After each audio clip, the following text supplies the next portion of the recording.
விழிக்கத் துணை மென்மலர் பாதங்கள் மெய்மைகுன்றா மொழிக்குத் துணை முருகா என்னும் நாமங்கள் முன்பு செய்த பழிக்குத் துணை வன்னிரு தோளும் பயந்ததனை பழிக்குத் துணை செங்கோடன் வேலும் மயூரமுமே. அன்பிற்கினிய சன் டிவி நேயர்கள் அனைவருக்கும் வணக்கமும் ஆங்கில புத்தாண்டு வாழ்த்துக்களும். அன்பர்களை இன்று மார்கழி 16/1/2024 திங்கட்கிழமையோடு அமைந்திருக்கக்கூடிய புத்தாண்டோடு அமைந்திருக்கக்கூடிய இந்த அற்புதமான நாளில் உங்கள் அனைவரையும் நம்முடைய ஆங்கில புத்தாண்டு சிறப்பு நிகழ்ச்சிக்கு அன்போடு வரவேற்கின்றோம். இன்றைய தினம் நமக்கு இழந்த செல்வத்தை மீண்டு தரக்கூடிய, வாழ்க்கையை வசந்தமாக்கக்கூடிய அற்புதமான முருகப்பெருமானை இன்றைய தினம் தரிசிக்க இருக்கின்றோம். இந்த முருகப்பெருமான் எழுந்தருளி இருக்கக்கூடிய திருத்தலம் எது என்று சொன்னால் வல்லக்கோட்டை. இந்த வல்லக்கோட்டை என்பது அதாவது ஸ்ரீபெரும்புதூரில் இருந்து ஒரு 15 கிலோமீட்டர் தூரத்தில் அமைந்திருக்கக்கூடியது வல்லக்கோட்டை என்று சொல்லக்கூடிய அற்புதமான திருத்தலம். அறுபடை வீடுகளுக்கு நிகரான திருத்தலம் என்று சொன்னாலும் மிகையல்ல. ஏறத்தாழ 1200 ஆண்டுகளுக்கு முற்பட்ட மிக மிக பழமையான ஒரு ஆலயம். இந்த வல்லக்கோட்டைக்கு கோடை நகர் என்ற திருப்பெயரும் உண்டு. அருணகிரிநாத பெருமான் தன்னுடைய திருப்புகழில் கோடை நகர் வாழ வந்த பெருமாளே என்று அப்படி கோடை நகர் என்ற பெயரை வைத்துத்தான் பாடியிருக்கின்றார். அவர் பாடியிருக்கக்கூடிய 8 திருப்புகழிலும். இந்த ஆலயத்தில் மூலஸ்தானத்தில் பார்த்தீங்கன்னு சொன்னாக்க 7 அடி உயரத்தில் பிரம்மாண்டமாக நின்ற திருக்கோலத்தில், அதாவது நின்ற திருக்கோலத்தில் 7 அடி உயரத்தில் இருக்கக்கூடிய முருகப்பெருமான் ஆலயம் நம்முடைய தமிழ்நாட்டிலேயே இந்த ஆலயம் 3 தான் என்று சொன்னால் மிகையில்லை. மூலஸ்தானத்திலேயே வள்ளி தெய்வயானை சமேதராக அப்படி நின்ற திருக்கோலத்தில் அருள் பாலித்து வருகின்றார் இந்த கோடை ஆண்டவர் என்று அழைக்கப்படக்கூடிய கோடை நகர் பெருமாள் என்று கொண்டாடப்படக்கூடிய இந்த முருகப்பெருமான். அடுத்ததாக அன்பர்களே, இந்த முருகப்பெருமானை பற்றி குறிப்பிடுகின்ற பொழுது இந்த முருகப்பெருமான் இழந்த செல்வத்தை மீண்டு தருவார் என்று ஆரம்பத்தில் குறிப்பிட்டேன். அதற்கு ஒரு வரலாற்று சான்றானது இருக்கின்றது. எப்படி என்று சொன்னால், இளஞ்சி என்று சொல்லக்கூடிய ஒரு தேசம். அந்த இளஞ்சி என்று சொல்லக்கூடிய தேசத்தில் ஜலங்கொண்டபுரம் என்று சொல்லக்கூடிய பகுதியை ஆட்சி செய்து கொண்டிருந்தான் பகீரதன். அவனுடைய வாழ்க்கையில் முருகப்பெருமான் ஒரு திருப்பத்தை ஏற்படுத்தினார். என்ன திருப்பம்? அடுத்த பகுதியில் பார்ப்போம். இப்பொழுது நாம் வல்லக்கோட்டை முருகப்பெருமானை தரிசிப்போம். வாருங்கள் அன்பர்களை. இன்று மார்கழி 16/1/2024 திங்கட்கிழமையோடு அமைந்திருக்கக்கூடிய புத்தாண்டோடு அமைந்திருக்கக்கூடிய இந்த அற்புதமான நாளில் உங்கள் அனைவரையும் நம்முடைய ஆங்கில புத்தாண்டு சிறப்பு நிகழ்ச்சிக்கு அன்போடு வரவேற்கின்றோம். இன்றைய தினம் நமக்கு இழந்த செல்வத்தை மீண்டு தரக்கூடிய, வாழ்க்கையை வசந்தமாக்கக்கூடிய அற்புதமான முருகப்பெருமானை இன்றைய தினம் தரிசிக்க இருக்கின்றோம். இந்த முருகப்பெருமான் எழுந்தருளி இருக்கக்கூடிய திருத்தலம் எது என்று சொன்னால் வல்லக்கோட்டை. இந்த வல்லக்கோட்டை என்பது அதாவது ஸ்ரீபெரும்புதூரில் இருந்து ஒரு 15 கிலோமீட்டர் தூரத்தில் அமைந்திருக்கக்கூடியது வல்லக்கோட்டை என்று சொல்லக்கூடிய அற்புதமான திருத்தலம். அறுபடை வீடுகளுக்கு நிகரான திருத்தலம் என்று சொன்னாலும் மிகையல்ல. ஏறத்தாழ 1200 ஆண்டுகளுக்கு முற்பட்ட மிக மிக பழமையான ஒரு ஆலயம். இந்த வல்லக்கோட்டைக்கு கோடை நகர் என்ற திருப்பெயரும் உண்டு. அருணகிரிநாத பெருமான் தன்னுடைய திருப்புகழில் கோடை நகர் வாழ வந்த பெருமாளே என்று அப்படி கோடை நகர் என்ற பெயரை வைத்துத்தான் பாடியிருக்கின்றார்.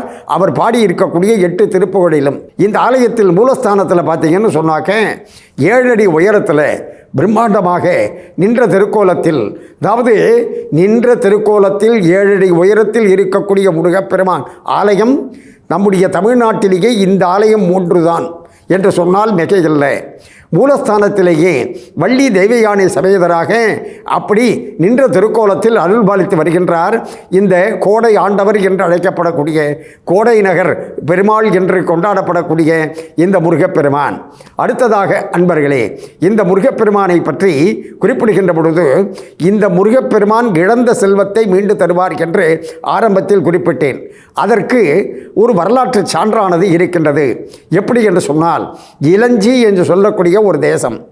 அந்த இளஞ்சி என்று சொல்லக்கூடிய தேசத்தில் ஜலங்கொண்டபுரம் என்று சொல்லக்கூடிய பகுதியை ஆட்சி செய்து கொண்டிருந்தான் பகீரதன். அவனுடைய வாழ்க்கையில் முருகப்பெருமான் ஒரு திருப்பத்தை ஏற்படுத்தினார். என்ன திருப்பம்? அடுத்த பகுதியில் பார்ப்போம். இப்பொழுது நாம் வல்லக்கோட்டை முருகப்பெருமானை தரிசிப்போம். வாருங்கள். சிறப்பு நிகழ்ச்சியாக வல்லக்கோட்டையில் அருள் பாலித்து வரக்கூடிய முருகப்பெருமானை தரிசித்து கொண்டு இருக்கின்றோம். அதாவது மூலஸ்தானத்தில் பிரம்மாண்டமாக 7 அடி உயரத்தில் முருகப்பெருமான் என்று பகீரதன் என்று சொல்லக்கூடிய மன்னன், இளஞ்சி என்று சொல்லக்கூடிய தேசம், அந்த நாட்டில் ஜலங்கொண்டபுரம் என்று சொல்லக்கூடிய பகுதியை ஆட்சி செய்து கொண்டிருந்தான். ஒரு முறை என்ன ஆயிற்று, அவனுடைய அரண்மனைக்கு நாரத பகவான் வந்தார். வந்த நாரத முனிவரை இவன் என்ன செஞ்சான், கையில் இவர் இப்படி ஒரு தம்புரா மாதிரி ஒன்று வச்சுக்கிட்டு டிங் டிங்கிட்டு நாராயணா நாராயணான்னு அங்கே இங்கேயும் சுற்றிக்கிட்டே இருக்காருன்னு கொஞ்சம் அலட்சியமாக அவரை பற்றி கண்டுக்காமல் இருந்துட்டான். இவர் மனதிற்குள் என்னடா இது, நம்ம ஒரு முனிவன் வந்திருக்கின்றோம், இவன் நம்ம கண்டுக்கவே இல்லையே, நமக்கு செய்ய வேண்டிய உபச்சாரங்கள் ஆகியவற்றை செய்யவில்லையே, இவனுக்கு கொஞ்சம் ஆணவம் இருக்கின்றது, எனவே அதற்கு பாடம் புகட்ட வேண்டும் என்று மனதிற்குள் நினைத்து கொண்டு இவர் நேராக அப்படியே வந்தார். வந்தவர் இந்த கானகம், அதாவது இந்த வல்லக்கோட்டை இந்த பகுதி இருக்கின்றது, அப்பொழுது அடர்ந்த கானகமாக இருந்தது. இந்த பகுதியில் என்னாயிற்று என்று சொன்னால் ஒரு அசுரன் இருந்தான். அந்த அசுரன் அனைவரையும் வென்று அப்படி திக்விஜயம் செய்துவிட்டேன் என்று மாறுதட்டி கொண்டிருந்தான். அப்பொழுது நாரதர் என்ன செய்கிறார், அந்த அசுரனை பார்த்து, நீ யாரை வென்றாலும் சரி, ஆனால் இந்த இளஞ்சி என்று சொல்லக்கூடிய பகுதியை ஆட்சி செய்யக்கூடிய பகீரதனை வென்றால்தான் உன்னுடைய திக்விஜயம், அதாவது உன்னுடைய வெற்றி விஜயமானது, உன்னுடைய வெற்றி பயணமானது நிறைவடையும் என்று சொல்ல விட்டேனா பார் அந்த பகீரதனை என்று நேராக அந்த அசுரன் என்ன செஞ்சான், பகீரதன் இருக்கக்கூடிய இந்த இளஞ்சி பகுதிக்கு வந்தான், போர் தொடுத்தான். அந்த போரில் வென்றான். வென்று அந்த மன்னன் பகீரதன் எல்லாவற்றையும் இழந்தான். நாடு நகரம் எல்லாவற்றையும் இழந்து அப்படியே இவன் இந்த கானகத்திலேயே ஒளிந்து கொண்டான். அதுதான் பாருங்கள் அவனுடைய நேரம். அந்த சந்தர்ப்பத்தில் நாரத பகவான் இந்த கானகத்தில் இருக்கின்றார். அந்த நாரத பகவானை பார்த்த உடனே இவனுக்கு அப்பொழுது தான் உரைத்தது, ஆஹா, இந்த முனிவரிடம் நாம் தவறு செய்து விட்டோம் என்று அவர் காலில் விழுந்து, நான் எல்லாவற்றையும் இழந்து இப்பொழுது நிர்கதியாக இருக்கின்றேன், எனக்கு நீங்கள் வழிகாட்ட வேண்டும் என்று சொல்ல நாரத பகவான் சொன்னார், என்னை விட உனக்கு வழிகாட்டுவதற்கு சிறந்தவர் யார் என்று சொன்னால் கவனி, துர்வாச முனிவர். அந்த துர்வாச முனிவரை சென்று பார் என்று சொல்ல துர்வாச முனிவரை தேடி அலையோன்னு அலைஞ்சான். கடைசியில் அவர் கண்டுபிடிச்சி விட்டான். கண்டுபிடிச்ச உடனே பாருங்கள், அவனோட நேரம் இந்த காட்டிலேயே அவரும் இருக்கார். ஆனால் சுற்றி கித்தி பார்த்துவிட்டு அப்புறம் தான் கடைசியாக கண்டுபிடிச்சான். கண்டுபிடிச்சு துர்வாச முனிவரிடம் வணங்கி இவன் செய்தியை சொல்ல துர்வாச முனிவர் சொன்னார், கவலைப்படாதே, பாதிரி மரத்தின் கீழே இருக்கக்கூடிய முருகப்பெருமான். அதனால தான் வல்லக்கோட்டைக்கு ஸ்தல விருட்சம் எது என்று சொன்னால் பாதிரி. பாதிரி என்பது ஒரு வகையான மாம்பழம். அந்த பாதிரி மரத்தின் கீழே இருக்கக்கூடிய முருகப்பெருமானை நீ வெள்ளிக்கிழமை தோறும் விரதம் இருந்து வணங்குவாய் என்று சொல்ல, அந்த மாதிரி 7 வாரங்கள் தான், அதிக நாட்கள் கூட இல்லை, 7 வெள்ளிக்கிழமை அந்த பகீரதன் என்ன செய்தான், இந்த முருகப்பெருமானை விரதம் இருந்து வழிபாடு செய்ய தொடங்கினான். அப்படி வழிபாடு செய்ய தொடங்கி இவன் திரும்பவும் அந்த அசுரனோடு போர் செய்து இழந்த ராஜ்யம், இழந்த செல்வம் ஆகியவற்றை திரும்ப பெற்றுக்கொண்டான். யாருடைய அருளால் என்று சொன்னால் இந்த வல்லக்கோட்டை முருகப்பெருமானுடைய அருளால். சரி, இந்த ஊருக்கு வல்லக்கோட்டை என்ற பெயரானது ஏன் வந்தது, எப்படி வந்தது என்பதை நாம் நிறைவு பகுதியில் பார்ப்போம் என்று தெரிவித்துக் கொண்டு இப்பொழுது வல்லக்கோட்டை முருகப்பெருமானை தரிசிப்போம். வல்லக்கோட்டை முருகப்பெருமான் ஆலயத்தை புத்தாண்டு சிறப்பு நிகழ்ச்சியாக தரிசித்துக் கொண்டிருக்கக்கூடிய சந்தர்ப்பத்தில் இந்த ஆலயத்தினுடைய ஸ்தல விருட்சம் என்ன என்று சொன்னால் பாதிரி என்று சென்ற பகுதியில் பார்த்தோம். இந்த ஆலயத்திற்கு தீர்த்தம் என்று சொன்னால் வஜ்ர தீர்த்தம். அதாவது இந்திரன் என்ன செஞ்சான், தேவகுரு பிரகஸ்பதிகிட்ட கேட்டான், நான் முருகப்பெருமானை வணங்க வேண்டும், எந்த முருகப்பெருமானை வணங்கலாம் என்று. அவர் அப்பொழுது வல்லக்கோட்டை முருகனை பற்றி கூறி, இந்த முருகனை நீ வணங்குவாய் என்று இந்திரனிடம் சொல்ல, இந்திரன் இங்கே வந்து தன்னுடைய வஜ்ர ஆயுதத்தால் ஒரு தீர்த்தம் ஒன்றை உருவாக்கினான். ஆகையினால் அதற்கு வஜ்ர தீர்த்தம் என்று பெயர்.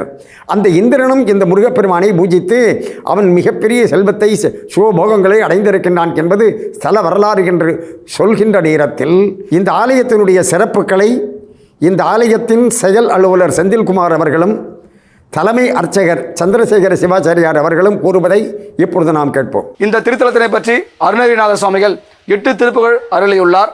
இது மிக பழமையான சுமார் 500 ஆண்டுக்கு முற்பட்ட திருத்தலமாக உள்ளது. புராண ஸ்தலமாகும். இந்த தலத்திலே இந்திரன் வணங்கி பூஜித்த பெருமானாகவும் அந்த காலத்தில் பகீரத மன்னன் வந்து வணங்கிய திருத்தலமாகவும் அருணகிரிநாதர் முறைய அடியார் பெருமக்கள் வந்து வணங்கிய திருத்தலமாகவும் புகழ்மிக்க வல்லக்கோட்டை திருத்தலம் அமைந்துள்ளது. எல்லாம் வல்ல கலியுகத்தில் கண்கண்ட தெய்வமாக விளங்குகின்ற நமது ஆலயத்தில் எழுந்தருளிய அருள்பாலித்தில் வருகின்ற ஸ்ரீ மகா வள்ளி தேவசேனா சமேத வல்லக்கோட்டை முருகப்பெருமான் சுமார் 1200 வருஷத்துக்கு முன்னாடி உண்டான இந்த ஸ்தலம். இந்த ஸ்தலமானது பகீரத அரசன் என்ற அரசன் வந்து அரசாட்சி பண்ணிட்டு இருக்கான். அப்போ அரசாட்சி பண்ணுற சமயத்தில் ரொம்ப அகங்கொண்டு யார் வந்தாலும் மதிக்கிறதுல அப்படி பண்ணிட்டு இருக்காப்புல. அப்போ நாரத முனி வந்திருக்கார், அவருக்கு சரியான மரியாதை கொடுக்கல. திரும்ப செல்ல அந்த அரசனுக்கு சாபம் இட்டுருப்பார், நாடெல்லாம் இழந்து ரொம்ப கஷ்டநிலைமைக்கு வந்துடணும் அப்படின்னு. அப்போ ராஜா ரொம்ப கஷ்டநிலைமைக்கு வந்து மறுபடியும் நாரத முனியை சந்திச்சு நான் செஞ்சதெல்லாம் மன்னிச்சுக்கணும், மறுபடியும் ராஜபரிபாலம் பண்ணணும், நீங்கள் தான் வழி சொல்லணும் அப்படின்ட்டுருக்கார்.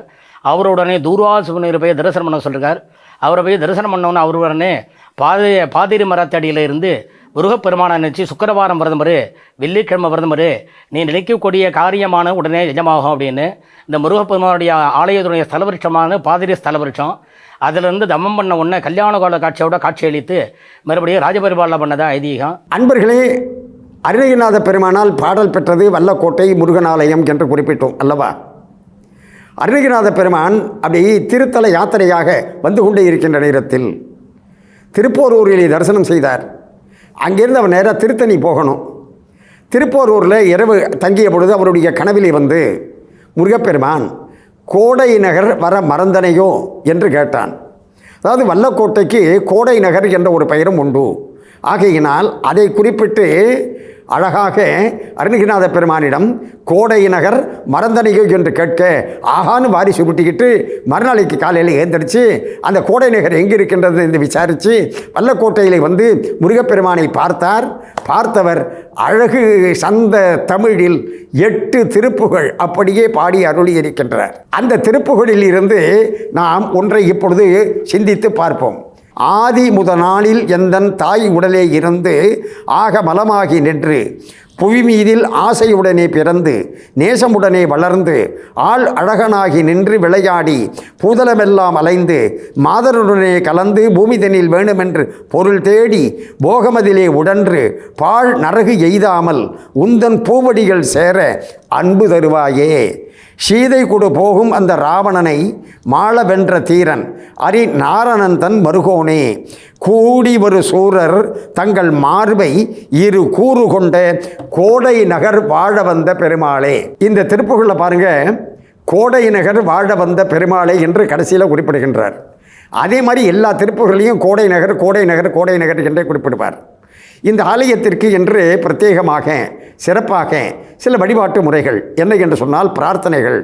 நாம் இழந்த செல்வத்தை திரும்பவும் பெற வேண்டும் என்று சொன்னால் 7 வெள்ளிக்கிழமை இந்த முருகப்பெருமானை வந்து நாம் வழிபாடு செய்தால் போரும். நமக்கு இழந்த செல்வம், இழந்த பதவி, இழந்த ராஜ்யம் என்று அப்படி, அதாவது ராஜ்யம் என்று சொன்னால் நாம் ஏதாவது பதவியில் இருந்தோம், அந்த பதவியில் ஏதோ கோளாறு, ஆகையினால் அந்த பதவி திரும்பவும் நமக்கு கிடைக்க வேண்டும் என்று சொன்னால் இந்த முருகப்பெருமானை வந்து 7 வெள்ளிக்கிழமை வணங்கினால் போதும். நமக்கு வாழ்க்கையை வசந்தமாக்குவான், வாழ்க்கையை வளப்படுத்துவான். யார் என்று சொன்னால் வல்லக்கோட்டை முருகன். அதாவது வல்லவன் என்று சொல்லக்கூடிய அசுரன் இந்த பகுதியில் இருந்தான். அந்த அசுரனை அழித்து அவனுடைய பெயராலேயே இந்த பகுதி வழங்கப்படும் என்று முருகன் செய்த அருள் வல்லவன் கோட்டை என்று அழைக்கப்பட்டது தான் வல்லான் கோட்டை என்று அழைக்கப்பட்டு இப்பொழுது வல்லக்கோட்டை என்று அழைக்கப்படுகின்றது. அந்த வல்லக்கோட்டையில் நித்திய வாசம் செய்யக்கூடிய முருகப்பெருமானுடைய அருளால் நம்முடைய நேயர்கள் அனைவரும் எல்லா நலமும் பெற்று பல்லாண்டு பல்லாண்டு வாழ வேண்டும் என்று பிரார்த்தனை செய்து கொண்டு இந்த அளவில் நிறைவு செய்து கொள்வது நாகை முகுந்தன். நன்றி, வணக்கம், வாழிய நலம். சிறப்பு நிகழ்ச்சியாக வல்லக்கோட்டையில் அருள் பாலித்து வரக்கூடிய முருகப்பெருமானை தரிசித்து கொண்டு இருக்கின்றோம். அதாவது மூலஸ்தானத்தில் பிரம்மாண்டமாக 7 அடி உயரத்தில் முருகப்பெருமான் என்று பகீரதன் என்று சொல்லக்கூடிய மன்னன், இளஞ்சி என்று சொல்லக்கூடிய தேசம், அந்த நாட்டில் ஜலங்கொண்டபுரம் என்று சொல்லக்கூடிய பகுதியை ஆட்சி செய்து கொண்டிருந்தான். ஒரு முறை என்ன ஆயிற்று, அவனுடைய அரண்மனைக்கு நாரத பகவான் வந்தார். வந்த நாரத முனிவரை இவன் என்ன செஞ்சான், கையில் இவர் நோய்படி ஒரு தம்புரா மாதிரி ஒன்று வச்சுக்கிட்டு டிங் டிங்கிட்டு நாராயணா நாராயணான்னு அங்கே இங்கேயும் சுற்றிக்கிட்டே இருக்காருன்னு கொஞ்சம் அலட்சியமாக அவரை பற்றி கண்டுக்காமல் இருந்துட்டான்.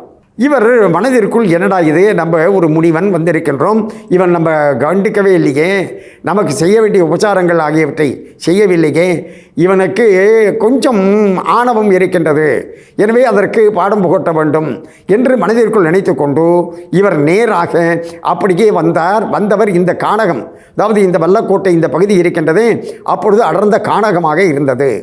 இந்த பகுதியில் என்னாயிற்று என்று சொன்னால் ஒரு அசுரன் இருந்தான். அந்த அசுரன் அனைவரையும் வென்று அப்படி திக்விஜயம் செய்துவிட்டேன் என்று மாறுதட்டி கொண்டிருந்தான்.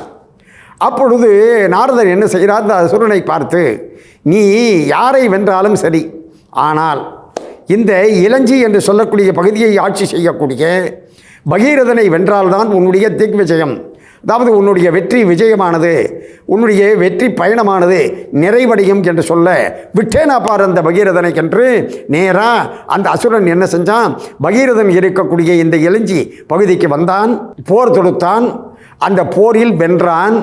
வென்று அந்த மன்னன் பகீரதன் எல்லாவற்றையும் இழந்தான், நாடு நகரம் எல்லாவற்றையும் இழந்து அப்படியே இவன் இந்த கானகத்திலேயே ஒளிந்து கொண்டான்.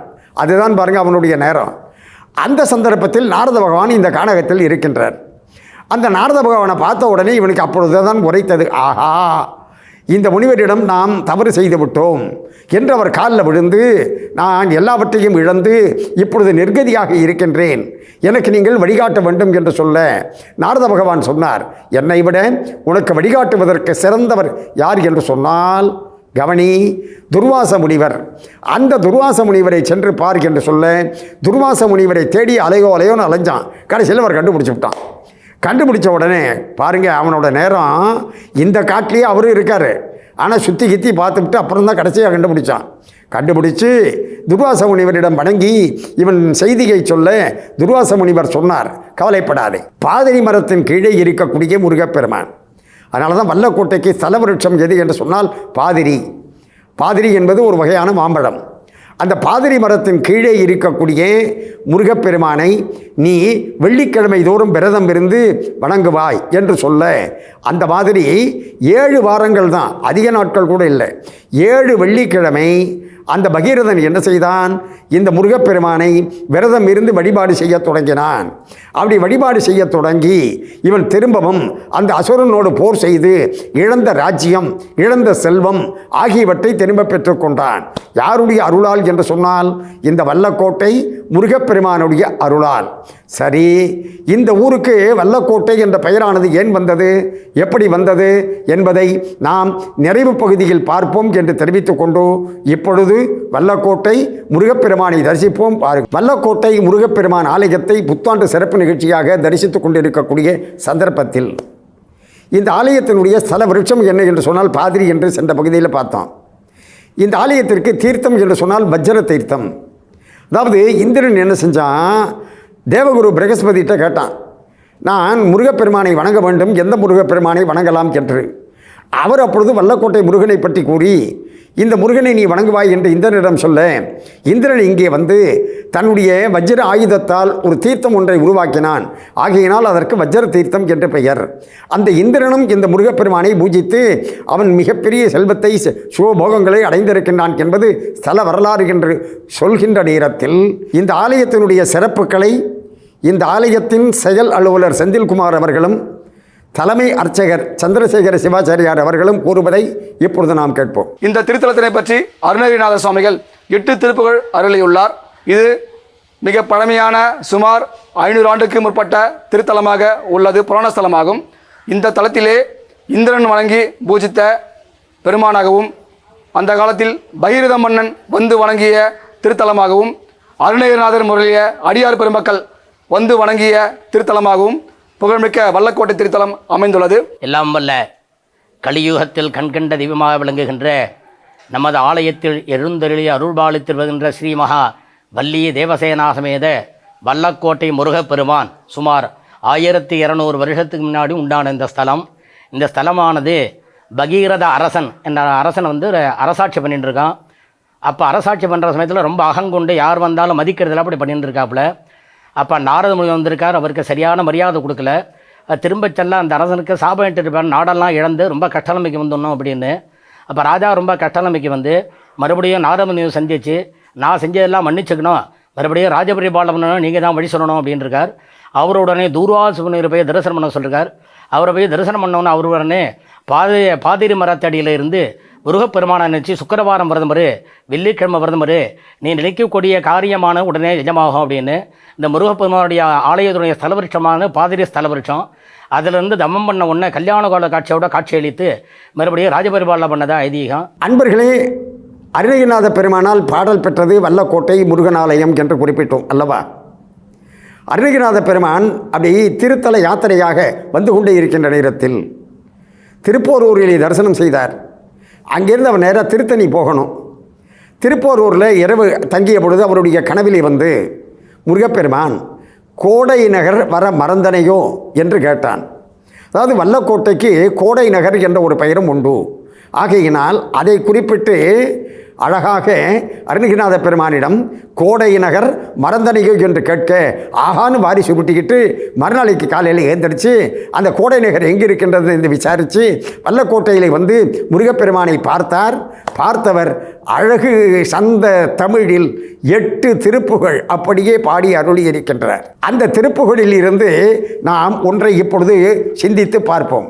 ஆதி முதநாளில் எந்தன் தாய் உடலே இருந்து ஆக மலமாகி நின்று புவி மீதில் ஆசையுடனே பிறந்து நேசமுடனே வளர்ந்து ஆள் அழகனாகி நின்று விளையாடி பூதலமெல்லாம் அலைந்து மாதருடனே கலந்து பூமிதனில் வேணுமென்று பொருள் தேடி போகமதிலே உடன்று பாழ் நரகு எய்தாமல் உந்தன் பூவடிகள் சேர அன்பு தருவாயே.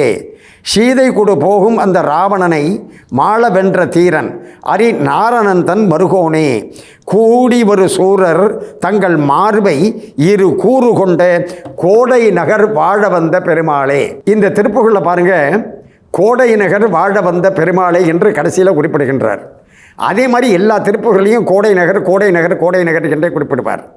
இந்த ஆலயத்திற்கு என்று பிரத்யேகமாக சிறப்பாக சில வழிபாட்டு முறைகள் என்ன என்று சொன்னால் பிரார்த்தனைகள். நாம் இழந்த செல்வத்தை திரும்பவும் பெற வேண்டும் என்று சொன்னால் 7 வெள்ளிக்கிழமை இந்த முருகப்பெருமானை வந்து நாம் வழிபாடு செய்தால் போரும். நமக்கு இழந்த செல்வம், இழந்த பதவி, இழந்த ராஜ்யம் என்று அப்படி, அதாவது ராஜ்யம் என்று சொன்னால் நாம் ஏதாவது பதவியில் இருந்தோம், அந்த பதவியில் ஏதோ கோளாறு, ஆகையினால் அந்த பதவி திரும்பவும் நமக்கு கிடைக்க வேண்டும் என்று சொன்னால் இந்த முருகப்பெருமானை வந்து 7 வெள்ளிக்கிழமை வணங்கினால் போதும். நமக்கு வாழ்க்கையை வசந்தமாக்குவான், வாழ்க்கையை வளப்படுத்துவான். யார் என்று சொன்னால் வல்லக்கோட்டை முருகன். அதாவது வல்லவன் என்று சொல்லக்கூடிய அசுரன் இந்த பகுதியில் இருந்தான். அந்த அசுரனை அழித்து அவனுடைய பெயராலேயே இந்த பகுதி வழங்கப்படும் என்று முருகன் செய்த அருள் வல்லவன் கோட்டை என்று அழைக்கப்பட்டது தான் வல்லான் கோட்டை என்று அழைக்கப்பட்டு இப்பொழுது வல்லக்கோட்டை என்று அழைக்கப்படுகின்றது. அந்த வல்லக்கோட்டையில் நித்திய வாசம் செய்யக்கூடிய முருகப்பெருமானுடைய அருளால் நம்முடைய நேயர்கள் அனைவரும் எல்லா நலமும் பெற்று பல்லாண்டு பல்லாண்டு வாழ வேண்டும் என்று பிரார்த்தனை செய்து கொண்டு இந்த அளவில் நிறைவு செய்து கொள்வது நாகை முகுந்தன். நன்றி, வணக்கம், வாழிய நலம்.